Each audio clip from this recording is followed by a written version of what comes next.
Recently, Confucianism has been talked around. So I figured I might as well give some insight on it before I explain why it's been resurfaced recently. Confucianism was founded by a person called Confucius, who wrote the text called the Acolytes. They had a code of harmony, which was that if humans would act in harmony with the universe, then their own affairs would prosper. They also had something called the filial penalty, which is respecting for older people like your mom, your dad, and your grandparents. They also had a symbol called yin and yang, something that is very popular even in today's Japanese and Chinese culture. Last but not least, they also had basic beliefs, which is that they had two elements that stand out in the Confucianism view of Tao, which is called Wei, and its meaning is duty and humanity. The concept of the concept of duty meant that people had to subordinate their own interests to the broader needs of the family and community. Humanity meant the compassion and empathy for others. Yai was honesty and uprightness, while Wai was maybe broken down into Zhao, doing one's best consciously, loyally, and last but not least, Shu, which represents altruism, consideration for others, and Confucius' early vision of the Golden Rule. What you don't want yourself, don't do to others. Which is, and also one final note, Zai meant knowledge. Now then, another thing I wanted to mention is the reason why this has been resurfacing recently is that a lot of Confucianism relates to our own everyday lives.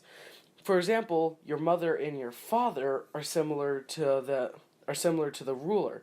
You must show respect to them like how the ruler must show respect to you. And also similar to the final penalty, you must respect your elders who also helped, or your ancestor who also helped found said family of which gave you birth. Second, we're going to talk about is something that a lot of anarchists have been trying to resurface, and it's called Taoism. The founder of Taoism is called Lao Tzu. He wrote a text that is called, or it's also called The Way of Tao. The symbol is Tao J and Butaka. The basic beliefs are to go with the flow, more or less, not to interfere with natural order. If you don't want your house to be robbed by robbers, do not fill it with gold and jade. Wealth, rank, ignorance add up to ruin, and it's surely 2 and 2 are 4. The government rule in Taoism, there really wasn't much of one. Taoism was basically an example of anarchism that a lot of people seem to think is a good idea, despite the fact that it clearly isn't. And there is a third thing that happened, which is legalism. Now, legalism actually came into power because of said Taoism. Because whenever you take a government out of power, there's always a political gap that has to fill that rule. And usually it's a power vacuum that leads to an emperor. That's a dictator. That's a total jerk. Anyhow, legalism was founded by Sheng Yang, who formed the basic ideologies for legalism. But the first person to ever actually put these ideals into reality was the Qin dynasty, who ruled from 2022 to 207 BCE. And his ideologies was based off of a Han Fezhu known as the founder. The famous emperor was, as I previously just mentioned, Qin Shi Huang.